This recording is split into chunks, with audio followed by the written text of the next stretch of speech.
How's it going, everyone? And welcome back to another edition of the Stupid Questions podcast. And in the pod, we're going to be talking with Tash Cooper-Smith. She is a sports scientist over at Precision Fuel and Hydration, and she did her master's on endurance fueling and carbohydrate metabolism.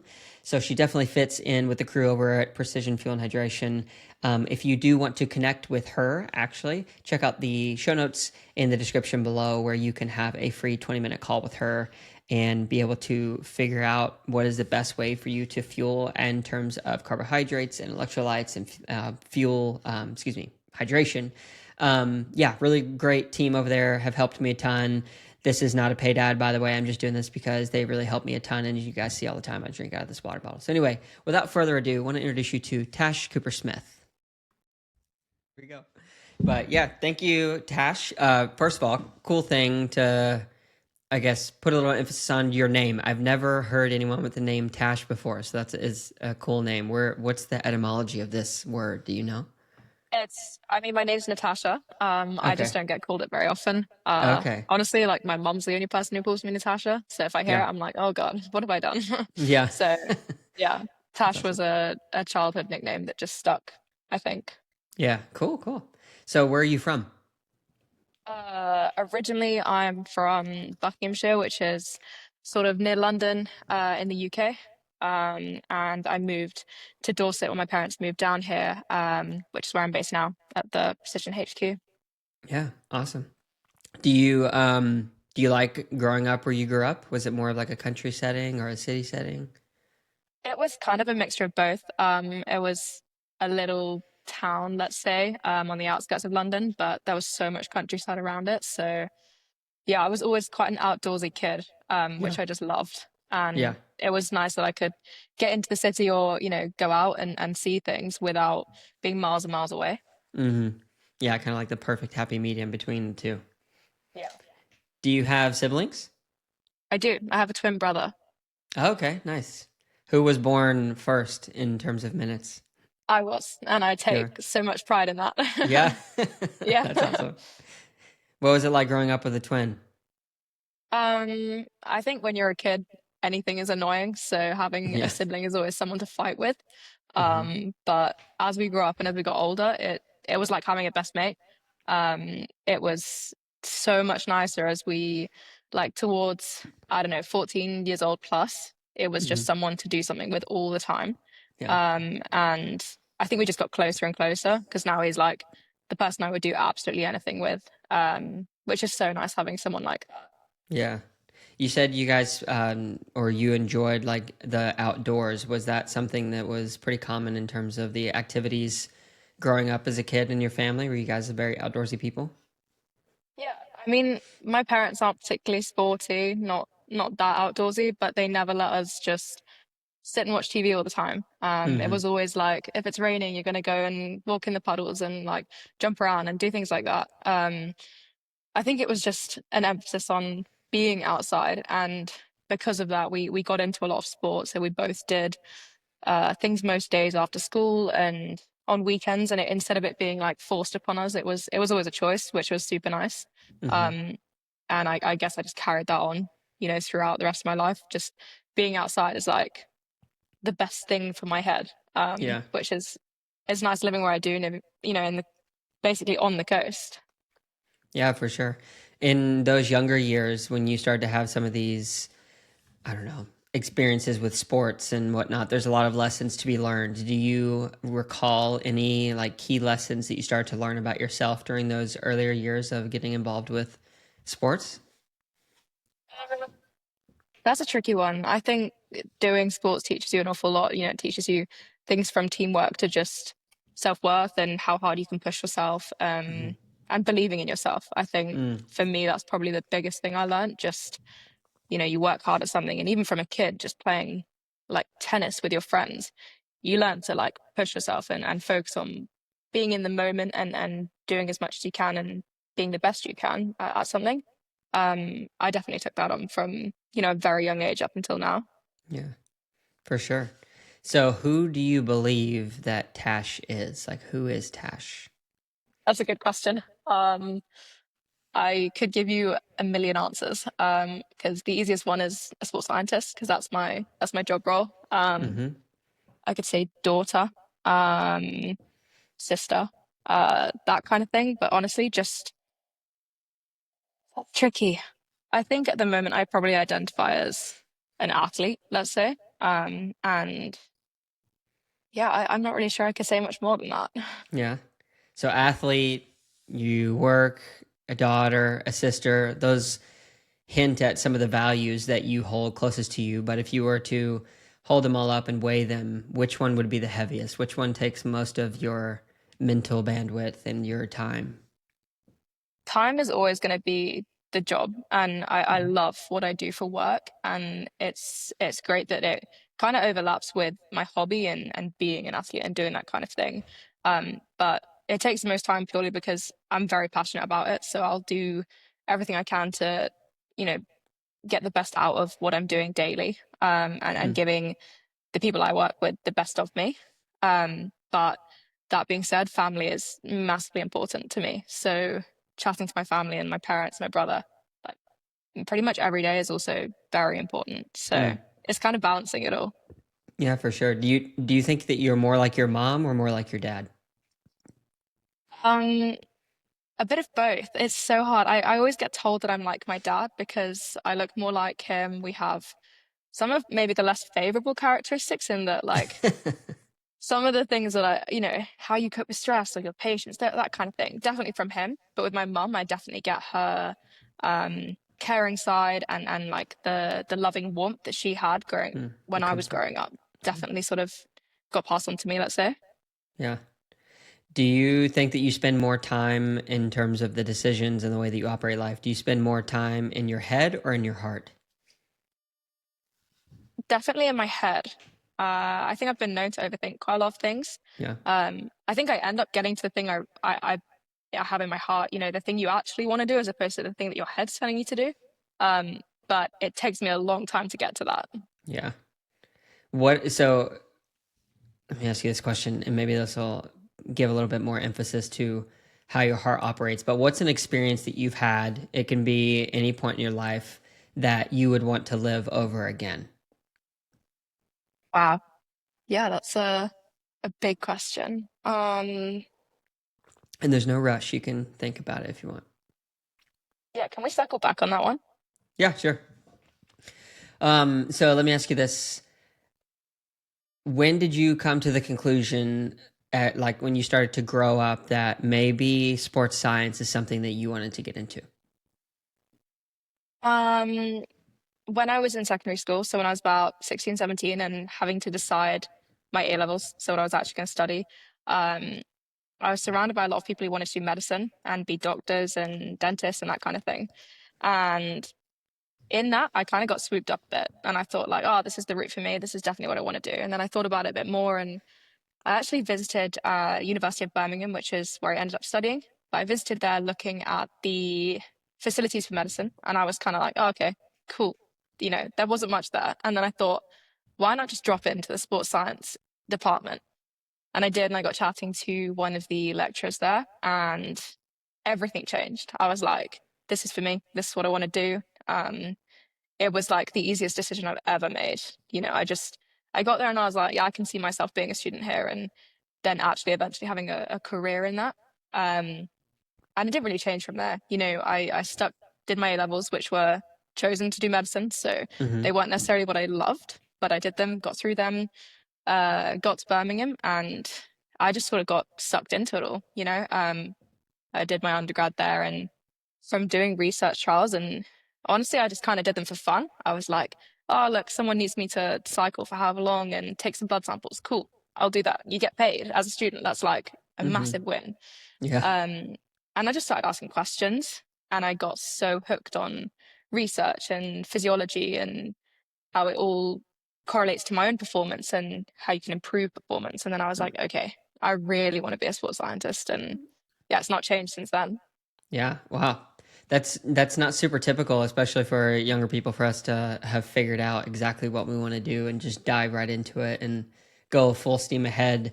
Would you chalk that up to just you've always kind of known that you wanted to get into that area, or did you have some key mentorships that helped guide you in that direction and any of those things? Um, I think my childhood in lots of sports definitely sort of set that in my mind from a young age. I was always, you know, any opportunity I had to do something active, I would.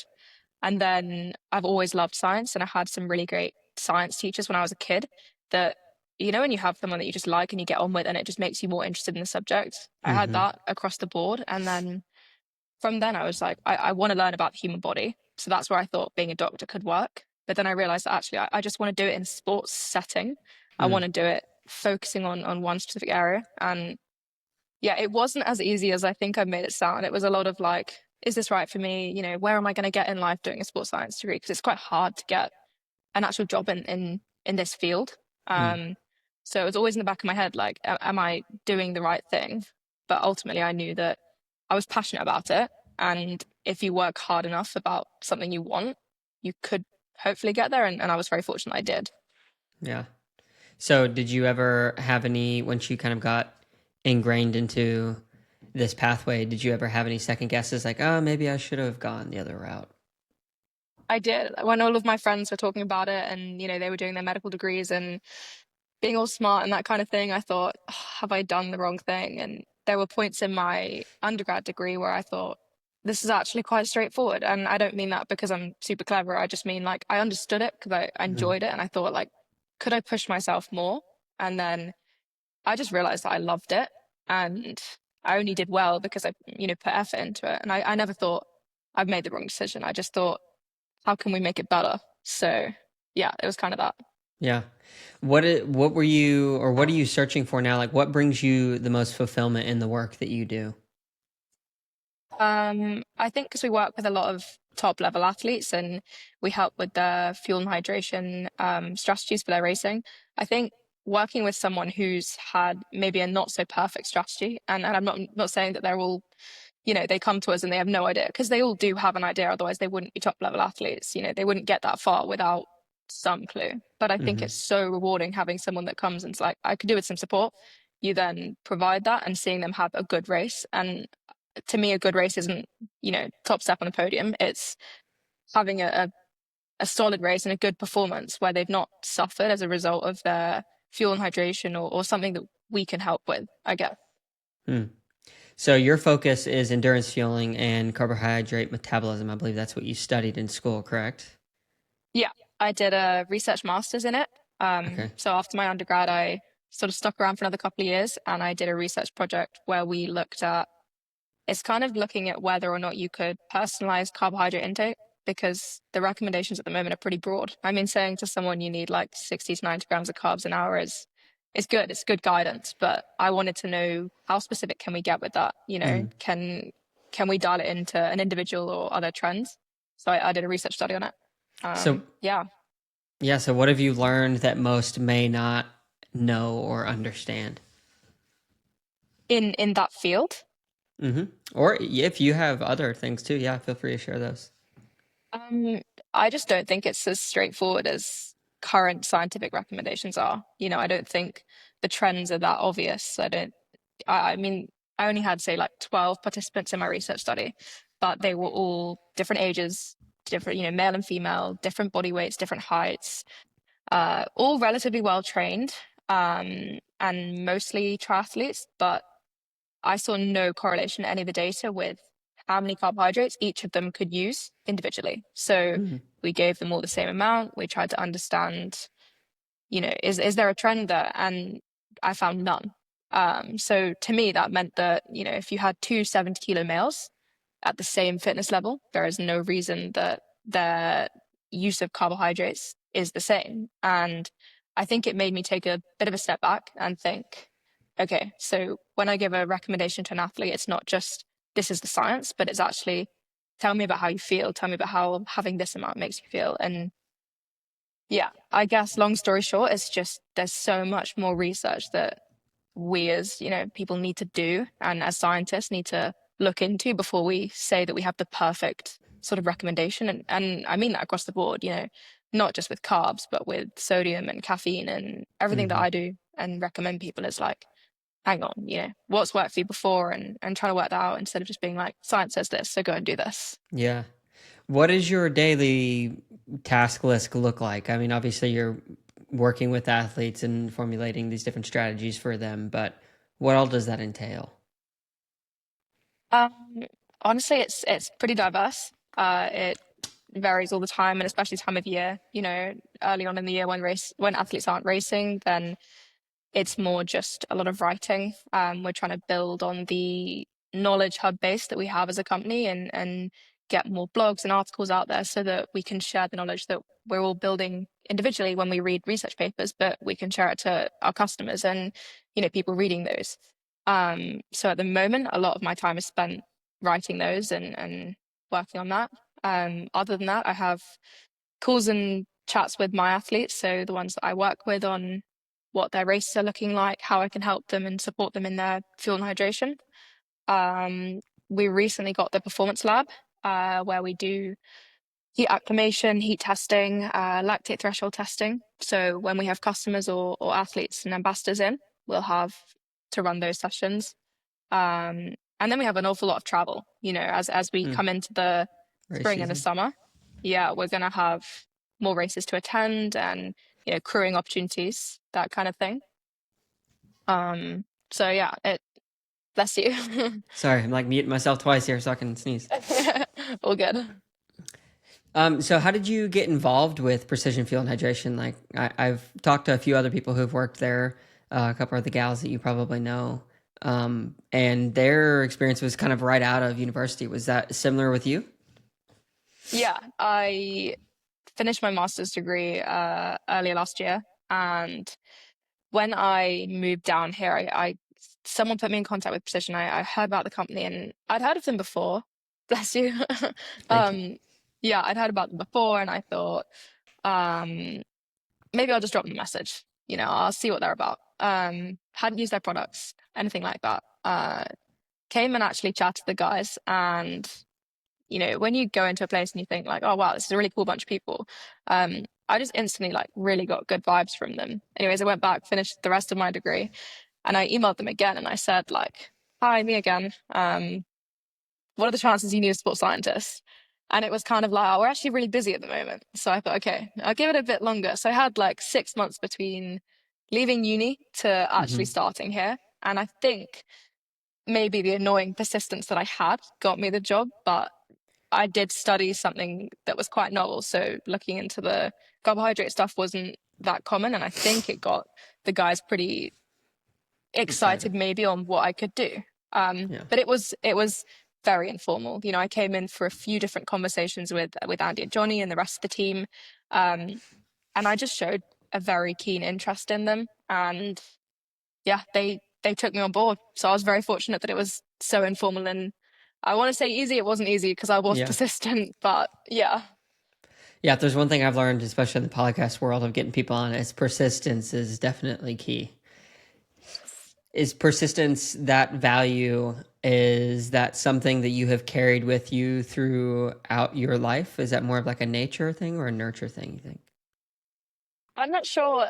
It's hard to describe it as persistence. I think it's just when I want something, I will do almost everything I can to get it, Mm, within reason. And I think this job was something I was like, I think I'll excel there. And not just supporting them and being a good addition to their team. I actually thought that it would be so good for me as a person and a sports scientist to grow. Um, where I got that from, I'm not sure. I think it's probably again from my mum. She always told me as a kid, if you want it, like make it happen. Your only excuse is you not trying hard enough ultimately. mm, So I think I just sort of kept following on with that. yeah. You feel like your mom and dad are proud of you?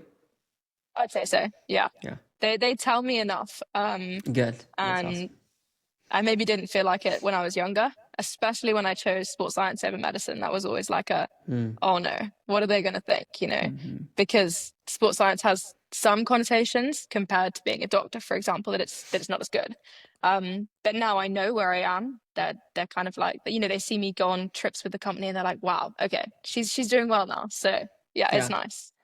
So I've had the opportunity, like I said, to interview you, a few other people that work there, and Andy himself, and have intertwined communications with a number of different people on your team. I could describe the culture. and it's one that I do really enjoy just from being involved in the manner that I have. But I'd be curious from your perspective, like what is and how do you describe the culture of precision fuel and hydration? Yeah, it's that's so easy for me to answer. And I actually had this chat like a month in when I started last year. When Annie and Johnny said how it's going, I said, "You guys make it feel like you're one big family." Mm, And I don't think my perceptions changed. I mean, we've grown as a company significantly in the last year. We've employed more people and just, gotten bigger, and that's great. But those values have stayed the same. And I think throughout whenever they've taken on new people, it's like, will they fit into the slightly weird culture that we have? And it's not a normal office-based environment. People feel like they are basically like family and they get on in that way. And it's very open and it's pretty warm and loving. I mean, it's a weird way to describe where you work, but yeah, it makes you feel so welcome and at home. mm, Um, and everyone is so dedicated and hardworking. Like, people want to be here, not just to earn money and have a job, but actually because they do love what they do. And we're all like that, which is lovely. yeah. How has this opportunity and the job stretched you as an individual, and what things have you learned about yourself?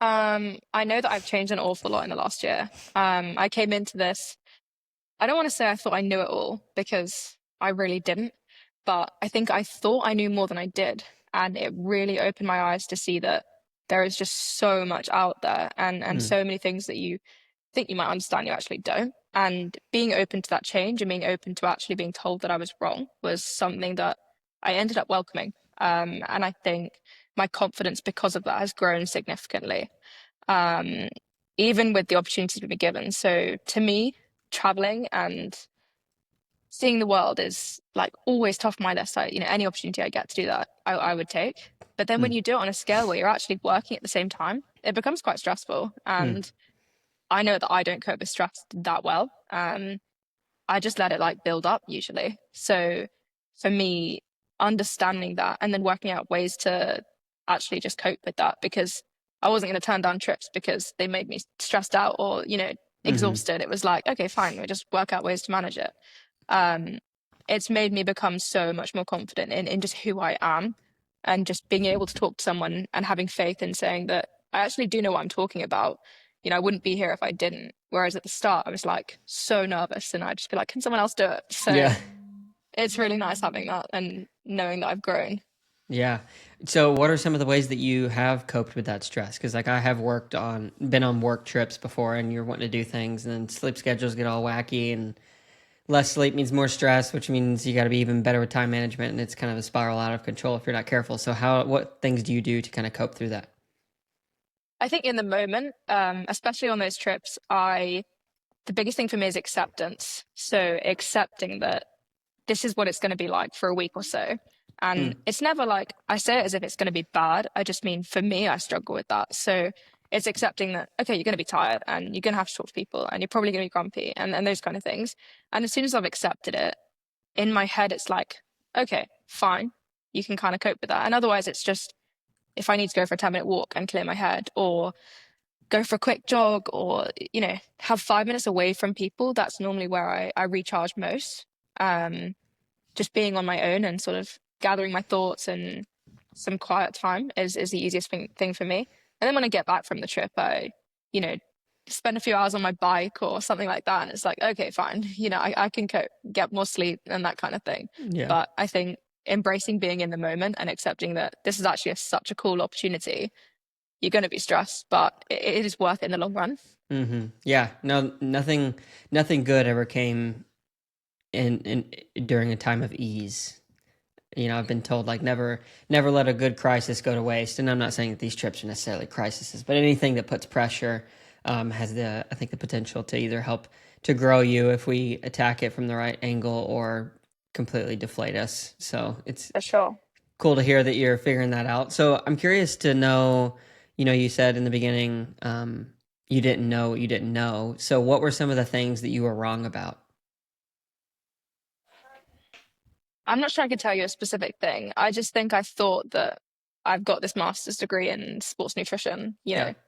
I know so much about it. And then I realized that there's this whole side of sports nutrition with electrolytes and hydration and that kind of thing that I knew were important. I just had no idea about them. You know, the specifics to it, I was completely oblivious to because it wasn't in the area that I focused on. So when I got outside of that and I got, immersed in it here, that was something I was like, okay, wow, that's a lot of information I now need to sort of digest and process and start relaying to athletes myself.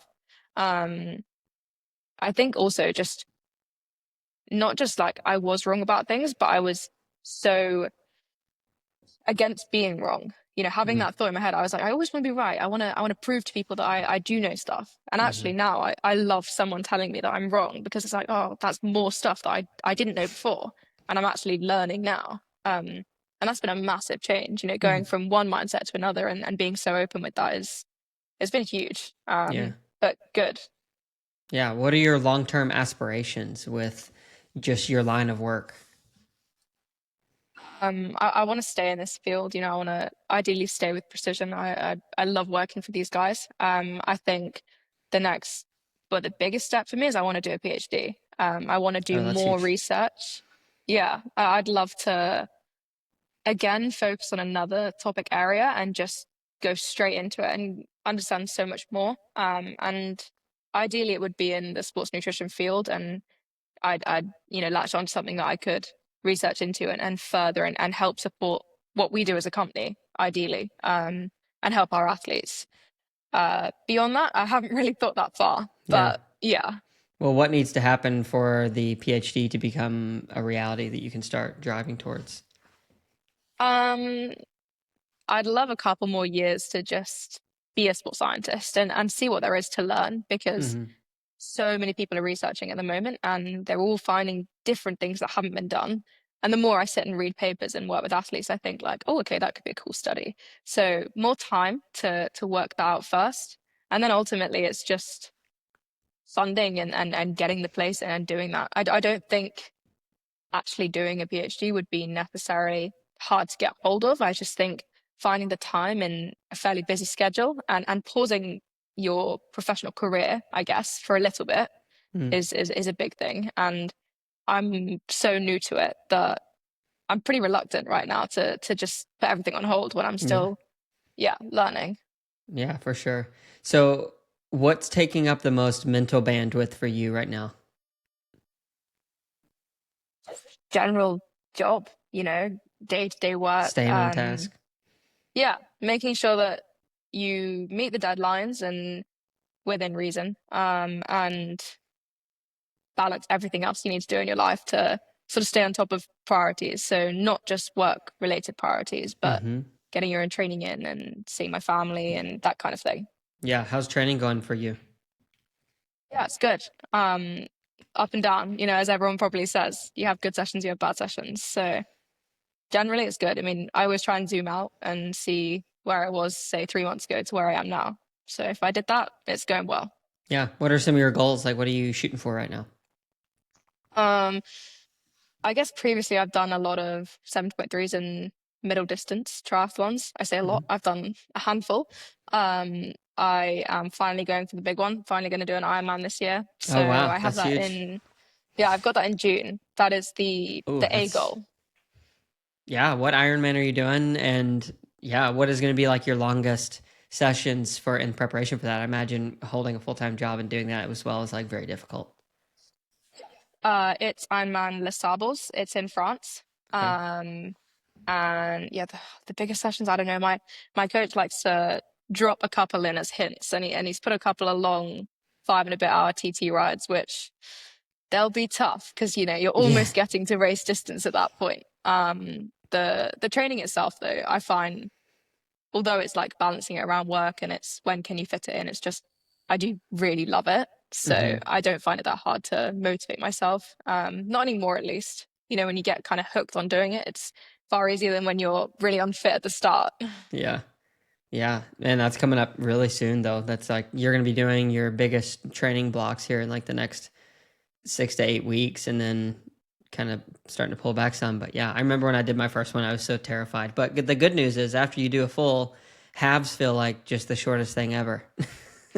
Yeah, I hope so. I do my second goal for this year is I've got the 70.3 World Champs in Marbella in Yeah. November. So yeah. Yeah, that'd be fun. Will that be your first world champs? I was in New Zealand in Taupo in December, Oh, so okay, nice. I was there second. as well. Yeah, nice. How did that Yeah. race go for you? Yeah, it was good. I was off the back of a pretty nasty injury, so I was kind of just Oh, get round and have a good day out. And yeah, I got 10th, so I was top 10, which was not a and you're, bad result for a first, yeah, in my age group. Yeah. yeah, congrats. That's awesome. In a world champs race. What was your total time? I think it was like 450-ish. Nice. That's really good. Congratulations. Yeah, Were you pretty there's proud of that, I imagine? um, Oh, I not proud enough, it there's sounds like. I was proud in that it couldn't have gone better, and everything in itself went well. The swim went well, the bike went well, the run, the fueling. Like it was the first time I'd actually crushed my fueling as a sports scientist. It's hard to admit that every other time it's gone wrong. I've Yeah, been yeah. the same as the athletes I work with and had gut issues or dehydrated or that kind of thing. And it was the first race where I finished and I was like, I could have done more. Like that was good. Mm, Um, but I don't cope well in the heat. So I actually found the heat on race day super challenging. hmm. And that was sort of, I thought I had like another 15 minutes off my run. So there's never going to be enough, let's say. But I was happy on the day. Yeah. Yeah, it's interesting with those hotter races or really any 70.3. I I've oftentimes, for as long as I can remember, have written down the nutrition plan, and then you get out there, and for whatever reason, the mental cognition just goes downhill quite a bit, especially halfway through the bike when, when I'm trying to do like simple math in my head and I'm realizing this is not working, and then I wonder, man, how did I get so far behind on my nutrition? It's so easy to do that and to forget, and so yeah, it's just that kind of a thought. Mhm. Yeah. So when you are going into this new year, you're going to be focusing obviously on the Ironman. After that, what do you want to continue to do in terms of sport? Honestly, just get better. Yeah. Um, there's, it's easy for me in that as long as I have a goal in mind, and this year having a couple of races in the calendar makes it easier for me to work towards it. I'm not so good if there's nothing booked. I'm like, oh, okay, well, I'll get fit eventually. But Yeah. just maintaining that fitness and challenging it. And I'd love to do some bike racing. I love triathlons and I think they're cool, but doing something that I'm not used to it. So whether it's like a grab. I mean, I don't ride gravel, so it would be so weird for me. But I'd love to Yeah. try something a bit different that That's all the would challenge rage. me. Yeah. And I'd also love to run a fast marathon. So I've done one marathon for charity, but I'd love to do one like and train for it and focus on it. So Yeah. yeah. Would you ever want to be a professional? Because I feel like with your times, if 450 was, a little bit on the slower end for you, like that's a very respectable time, especially in the women's field, top 10 your age group. Would you ever want to pursue that? Um, I think for now I'd like to stay as a good level amateur. Hmm. And being an age grouper gives you a bit less pressure. And as I said about the stress thing, having pro in before and something to work towards would be more pressure and stuff that I don't need. And I think before that, just accomplishing some big goals of mine as an age grouper would be the first thing, like going to Kona, for example. I'd love to do that with Hmm. no other pressure than what I put on myself. I also don't ever want to take away from how much I love the sport. I got into it as someone who just, I'd never really done anything endurancey before, and then I Yeah. thought like, oh, cool, I'll join the triathlon club. Like that sounds fun. And at first it was really hard, and then I realized like I just got hooked on endurancey stuff. Mm. So I think there's a big concern of mine that if I ever did it like that seriously, would I still enjoy it if I was Mm. not forced, but it becomes less of a choice and more of a, well, I need to do this to do well in this race. Yeah. And at the moment, I love sort of the social aspects and not worrying so much about, okay, I need to sit on the turbo for 4 hours. I can go and do my ride with my friends and that kind of thing. Yeah. Yeah, it's got to be fun. I think in anything we do in life, whether it's work or play, if you're not having fun while doing it, then it becomes more stress added than stress relieved. 100%. Exactly. So, are you a spiritual person? Not really, no. As Would you? that's just, yeah, I'm. No, I don't think so. Yeah. Why do you say no? Um, I don't have an answer for that. As in, Yeah. I just don't feel I am. Yeah. Yeah. Did you ever grow up with any religious influence or anything like that? No, my mum tried when I was younger. She's not that religious. Mm-hmm. Her family, her side of the family were. And I think she spoke about it and sort of mentioned it as like, if you want to go to church or, that kind of thing, we could do it. But it was never forced upon me or my brother. It was like, if you want to do it, we'll embrace that. If you don't, that's also fine. Yeah. Um, and for us, we just didn't, go with that. Yeah. Do you think about, well, let me ask you this. Are you in a relationship? Nice. Is it marriage or dating? Just dating, yeah. Is he the one? Yeah, I'd say so. Yeah. That's a hard question. Yeah. I'd like to think so. Yeah.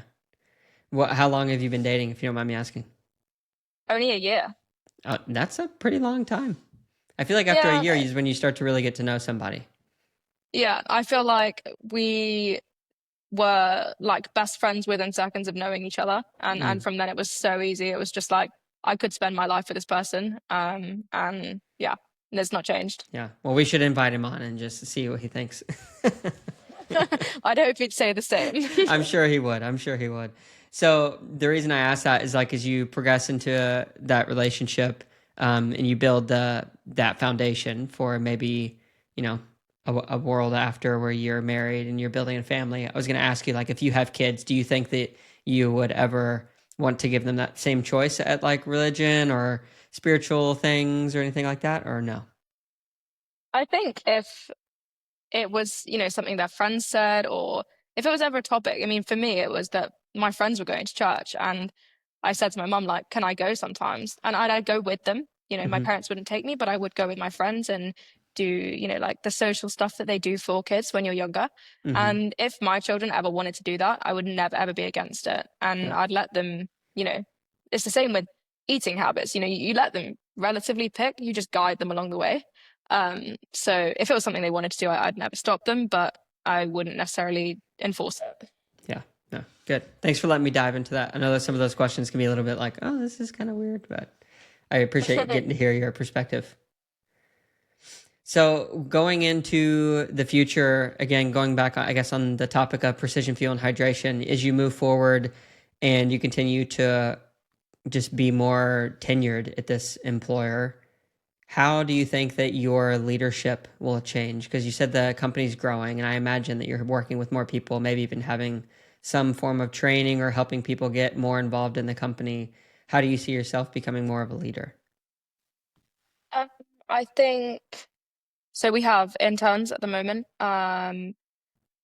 They are from the University of Bath. They have been, whether that changes, I'm not sure. We have a new intern coming in June, July time, and I think just in that sense, there'll be a leadership role spread across, our team of sports scientists just to help her develop as a sports scientist, coming from a student and still being like midway through your degree. There's a lot to learn and that will take, some of our time and we'll share it across as I'm sure. Um, that will be the biggest leadership role I guess I have. And I have it at the moment with the current interns in that we've all sort of been immersed in helping them develop their skills. So they'll come to us with, I can't do X or I want to learn how to do this. And we all sort of take in turns to just help. Or if one of us is more experienced, we try and sort of do that with them. So I don't think there's going to be lots and lots of leadership opportunities in that, I have someone higher up than me in sports science and he is the one that sort of leads our team. But there are definitely opportunities where I can take more of a leadership role and say, like, oh, actually, I'd quite like to do this, whether it's a talk to a bunch of athletes or that kind of thing. So Yeah. it's sort of jumping on those opportunities when they arise. Yeah. Cool. Sweet. Well, good deal. Well, thank you so much for taking the opportunity to let me jump in and ask all these questions about your life. Before I close, though, do you have any questions you want to ask me? One, Sure. um, at the moment in what you're doing, what is the best thing? What is it that you do every single day or most days that makes you the happiest? That's a good question. I do a lot of different things. I would say right now it is the podcast because it gives me the opportunity to meet lots of different types of people. Um, yeah, like I've met people, I think as young, probably as like 18 or so in the Project Podium. I don't know if you're familiar with them, but with USAT, USA Triathlon, they have this elite development program with a bunch of young guys, and got to interview some of them. So it's always fun talking to the young guys because, or young guys and girls, they don't really have a full grasp on who they are as an individual. So asking some of the super deep questions isn't usually as profitable, but it's fun to like poke them a little bit so that they can see just different ways of viewing things that maybe they haven't considered before. So seeing them grow. So that's a fun one. And then I also really enjoy talking to the much older guys and gals who just have a lot more life experience. I consider myself a little bit more of an old soul. So I like asking the older people those questions and just hearing about their life experiences and seeing where I can apply it. But yeah, I mean, it's, this will be, what episode will this be? This will be episode number 137. So after that, that's 137 people that I've gotten to talk to with wide ranging experiences. So it's just one of the most uplifting things that I can do. Yeah. Yeah, no, that sounds pretty interesting, I guess. Getting to talk to so many different people must be insightful, and you get to sort of latch on to what they're saying, and I guess you do pick up on that and how you can apply that to your life. So that's pretty cool. Yeah. Do you meet with quite a few people too as well, right? Because like that's part of the job. Yeah, we have a free video consultation service where we basically offer customers a 20-minute opportunity to pick our brains about Yeah. film hydration or anything, within that field. Yeah. So doing a couple of those a day means that, you're talking to lots and lots of people. And as you said, some of them are, I think we have like 18 as a minimum age, but from that age up until however old, and they're from complete novice to top Mm. level. Some of the athletes I work with are pros. So in that you get to chat to so many different people. And I think I actually love it. It's probably one of the highlights of my day getting to talk to different people, because instead of Yeah. staring at, the work that you're writing or whatever, you actually get to engage with someone and hopefully help them. Yeah. So, Chris and a few other people on your team, they gave me a link to where people can book those calls. So I would assume it'd be with you or a group of people who have access to, I guess, that calendar. But what is the protocol that you would take people through if they were to book a call with you?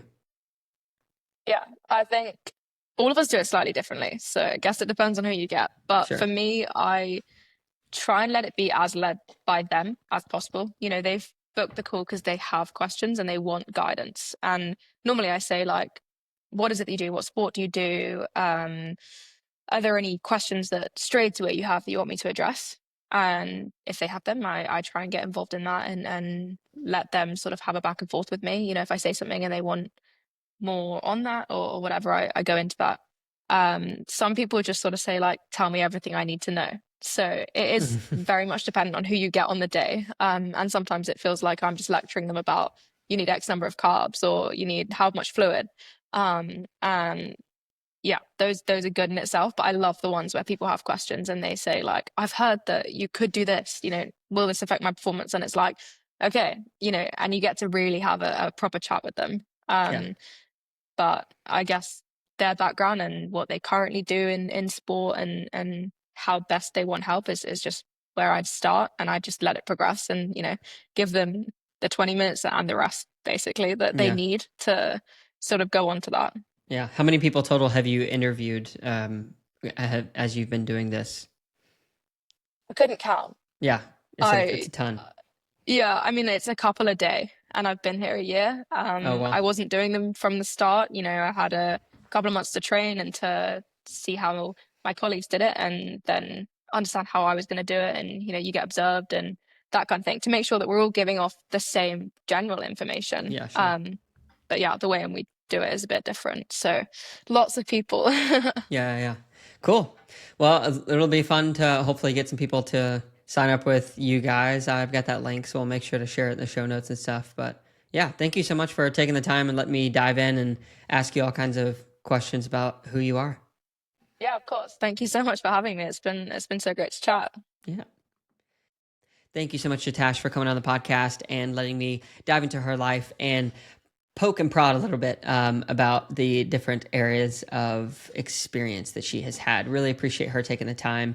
It means a lot to me. If you want to meet up with her or anyone at the Precision Fuel and Hydration for a free 20-minute call where you can get some guidance and direction, Precision Fuel and Hydration, again, this is not a paid ad, but they have changed the game for me in terms of my fueling and hydration strategies, and they can help you guys too. So make sure to check out that link if you want to get some help there. Thanks again, Tash, for coming on.